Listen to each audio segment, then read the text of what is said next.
everybody, welcome to Otaku Saga. I'm Zero. I'm DK. And I'm Rizzo, and today in Anime Reaction, we watched the 4th episode of Boku no Hero Academia, Season 2.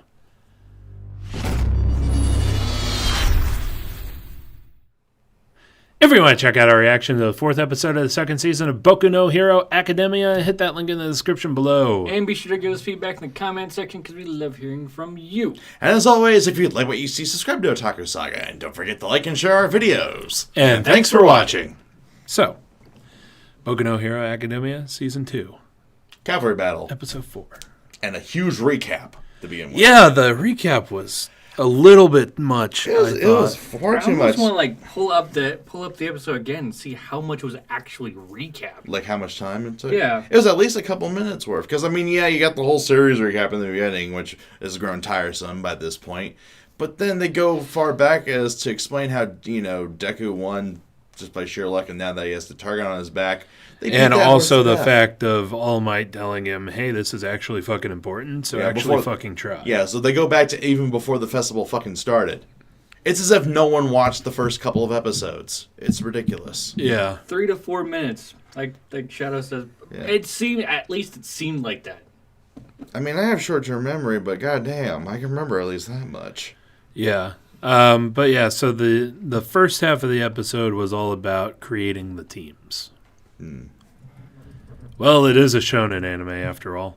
And as expected, Deku's isolated and lonely. Yes. Until Uchako happens. Oh, Uchako was adorable. all right. Uchako is always adorable. Well, she's grown more adorable in this arc. Because we get to see many more facets of her. At first I thought, okay, she's maybe a bit of a generic, female character.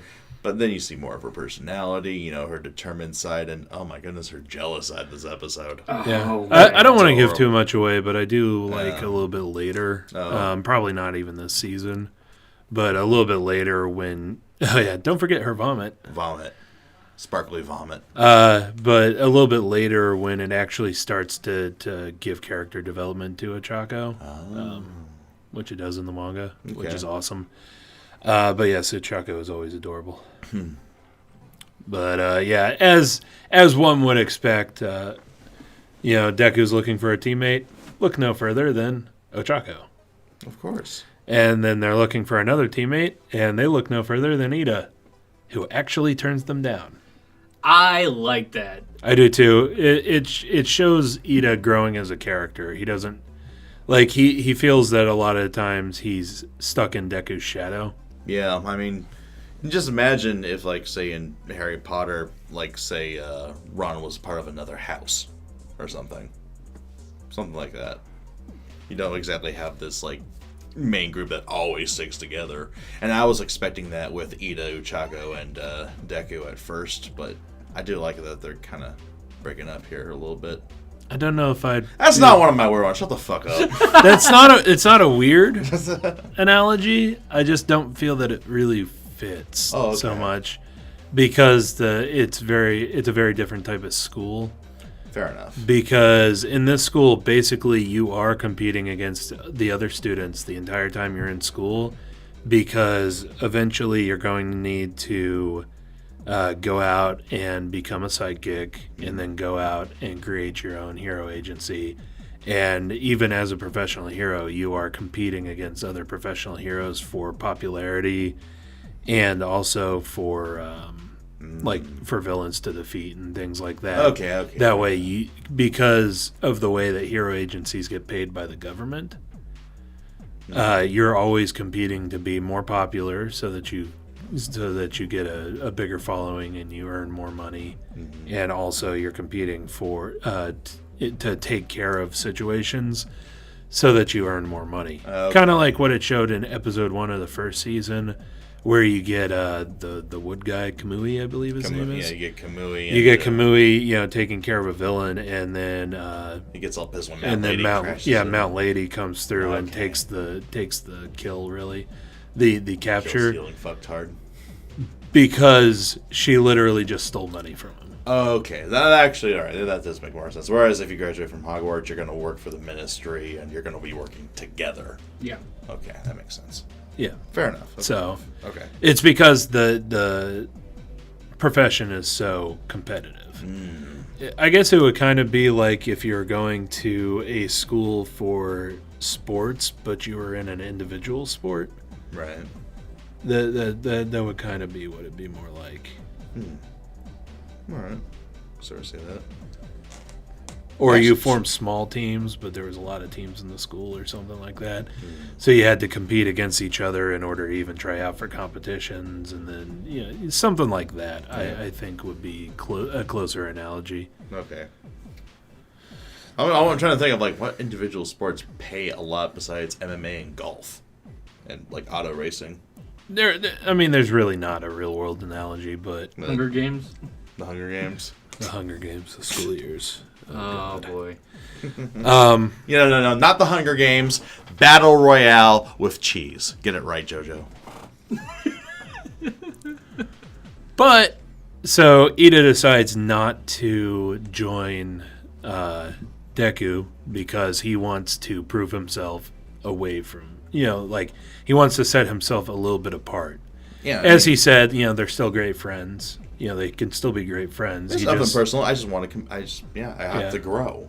I had to compete against you, and I love the fact that he sees that. I like the fact that it's not building Ida into being just like Deku's sidekick, really. Yeah, and it's well within Ida's character because he has family pressure on him. Yeah, he has to be the next big thing of his family, which are a pretty big thing. Yeah, he does join Todoroki's group, though, but you got to think he also still has to look for a strong group as well. Yeah, that's a strong group. I mean, there you go. It's nothing personal. At least he didn't go join Bakugo's group. That would be against Ida's character, I think. Yes. Yeah. Or that B class team. Oh God, yeah. With the blonde douchebag on top. Yeah, Well, that but would he never wouldn't. happen. Yeah, That he wouldn't wouldn't accept an A class guy, Yeah. which I think is probably going to be his downfall. B-class pride. But I do have to say, Todoroki's team is like superstar team. Yeah. And we're definitely gonna see how superstar they are next episode. I actually love all the teams that I've seen. Yeah, That's my true. favorite actually is probably Minetta's. Mineta and Sue. Because that is actually a very genius move by Mineta. Have the guy who can literally create a barrier that would protect you, and then you and Suchan can literally just sit there and throw the balls or use the tongue to try to get deflect attacks. Well, or she whatever. can use the tongue probably to try to actually grab the headbands. That too. And I mean, all the I am a powers- little confused as to how Mineta ended up losing his headband. I can't remember if it actually showed it in the manga or not, but he did actually lose his headband, which I'm, again, a little confused about. Maybe someone used a quirk that, I don't know, blew it off his head. Maybe. And It just seems weird because he is in basically a shell. maybe they'll He's explain. he's in a tank with an eye shield, with an eye slit. Basically. Because, the only real way that I could see to get into that is through the front. And then you would have, Mineta's not really going to do anything, but you would at least have Suchan to deal with. Also, who's their fourth person? Because there should be 4. There should be 4. Anyway. Anyway, let's see. What was another good team? Bakugo's was a fantastic team. Yeah, so you get Bakugo as the writer, and then you get, I forget the guy's name. The rock hard guy. Rock hard guy. Yeah, Kirishima. Kirishima. We also had the tape. The tape guy, which is an excellent move. Sero, I believe his name is. So, Bakugo launches himself with his quirk, and then, Sero reels him in. Come on back. Beautiful. And then you have the acid girl. Actually, Naked Invisible Chick. Oh, yeah. Best writer. Naked Invisible Chick. I actually went on about that probably a little bit too much, but she was actually wearing her pants.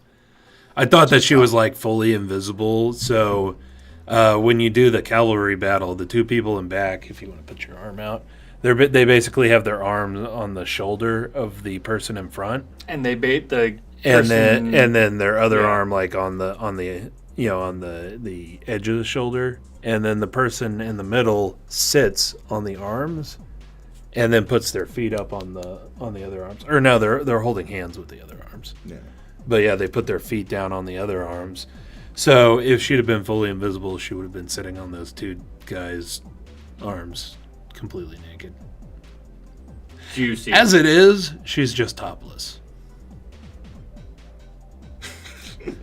Have fun thinking about that. I get that she's not embarrassed of being seen, but she has to get cold at some point.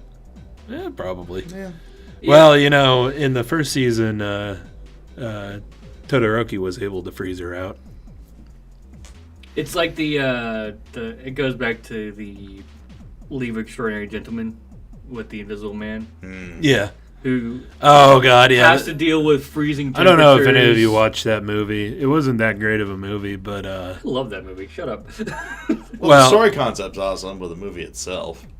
I thought it was good, but it was also based off something, and apparently it wasn't a very good adaptation. But having to walk around The League of Extraordinary Gentlemen. In that movie, one of the characters, one of the extraordinary gentlemen, is a invisible thief named Skinner. accidentally made himself invisible by covering himself in chemicals. Well, not accidentally. A doctor accidentally did it, and then he stole it from him Yeah. to But be better thief. yeah, there's a section of the movie where they're at the Arctic base of the enemies, and he goes out scouting. Burr. Naked. Burr. In the Arctic. Burr. What And, a frostbite. I mean, it is an old movie. Way at the end. Older, I guess, nowadays. Was like It's more than 10 years old, I late think. 90s, early 2000s. It was early 2000s. Way at the end, you That's also get kinda a creepy. point Kind of. where Skinner gets he jumps on a guy with a backpack with a flamethrower, yeah. and totally gets roasted, and you can see the burn marks all over his body. You can see the skin peeling away. Ugh. Anyway, Yes. for that imagery. I'm still kind of waiting to see if the mangaka ever does a section where the invisible girl wears makeup, at least in class, so that she's able to be seen. Because I would actually like to know what she looks like. She's one of my favorite characters, actually, from the manga. Mm-hmm. But I would actually like to know what she looks like. Maybe there's a backstory of her before the quirk really became active. Maybe. Yeah, maybe just at least a little. But anyway, She's so the best writer for sure. back to where we were in the, in what was going on. So Deku not being able to get Ida now is only him and Ochako. Then they get approached by, man, I keep forgetting her name, Hatsune? Hatsume or something like that. Yeah. The weird inventor chick who keeps talking about her. Hatsume Mei. Hatsume Mei. Waifu tier. Waifu tier. I do like her in the manga. I liked it But better I'm when she not- was called Sasha Browse. I don't necessarily like her voice that much. Her voice actress is a newbie, completely newbie. Goodness can be made, Hint, hint. Yeah. Look at his crotch. But yeah, She's definitely competition for Otaku. Oh my god, that's what brings out that adorable jealousy. Oh man. Because they hit it off so well. you know what the naturally. best part is? Ochako doesn't even know that she's jealous. What are you talking about, babies? It's because I'm making you float. Ah, damn it, Ochako. Stole the show. There you go.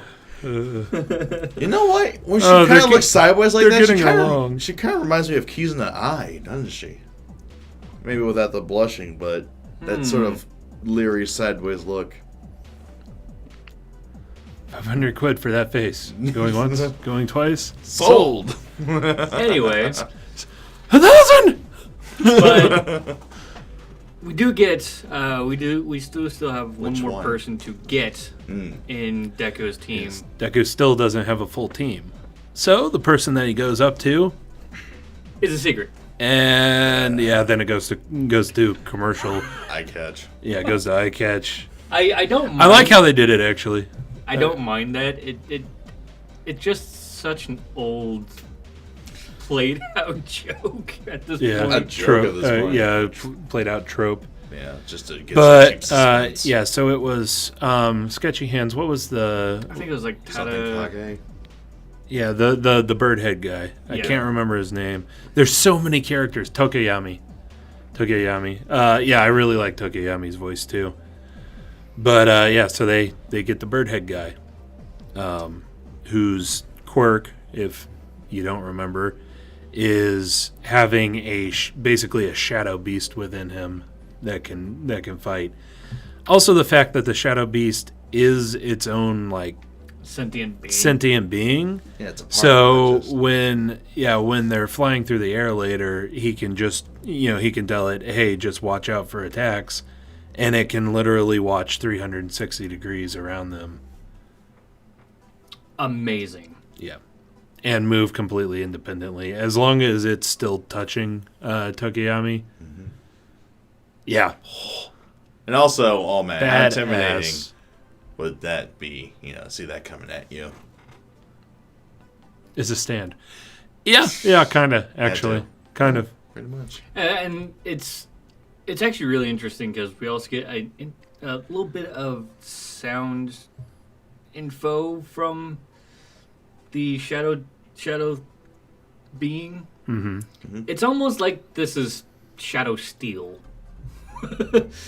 Because when Headphone Girl clashes with the shadow thing, it does make it tink.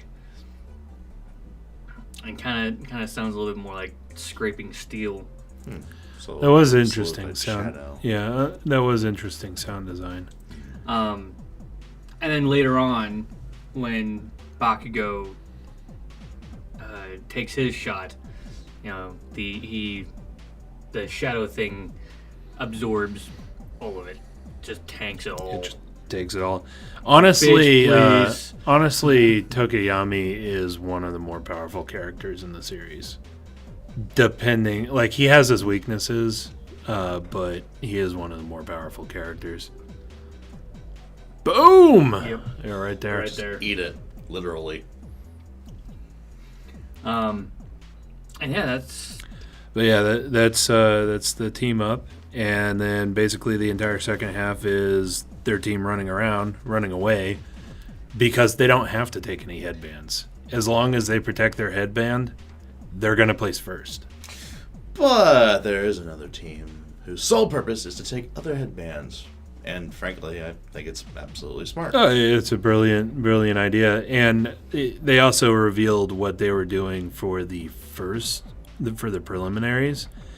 Is basically they stopped and they were like, the whole class together was like, well, that's the first round, and they're probably going to have about 40 people or so pass.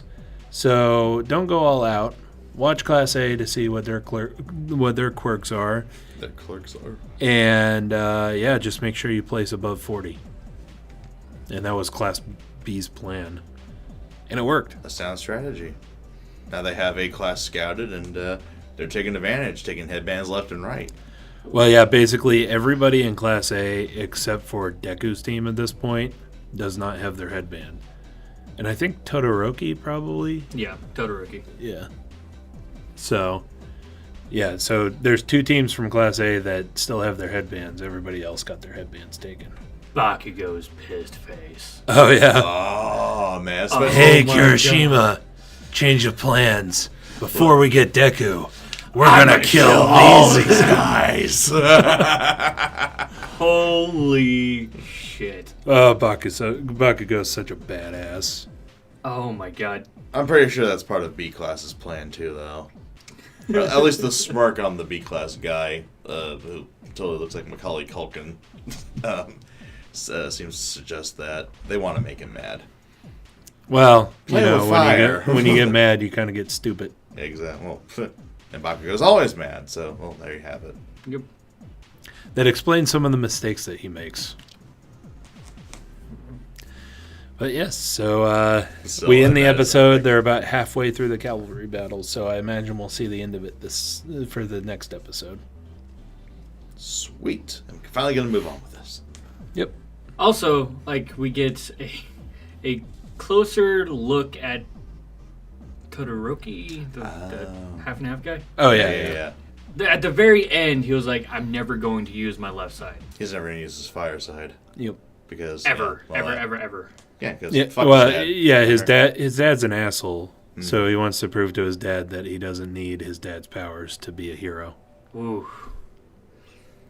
Yeah, this is basically Todoroki's arc after all, so...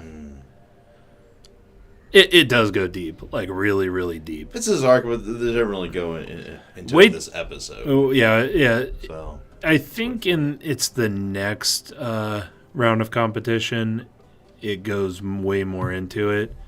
I think there's also a break before the next round of competition where there's some talking. But we should see his backstory sometime very soon. Okay. Actual flashbacks, backstory, when he was a kid. Probably after the cavalry battle. Kind of cool down from that. I don't know, it's pretty dark.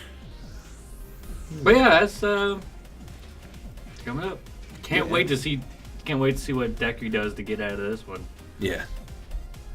Anyway, so let us know what you thought of the anime, what you thought of our reaction in the comment section below. Yep, thumbs up if you like it, thumbs down if you don't. But that's going to do it for this episode of Anime Reaction. As always, I'm DK. I'm Zero. And I'm Rizzo. See you next time. And go ahead and click on my face to go to our most recent Otaku Saga Talks. Click on my face to go to Otaku Saga Gaming, our gaming channel. And click on the waifu to subscribe to Otaku Saga. And if you'd like to help support us, please go ahead and check out our Patreon page.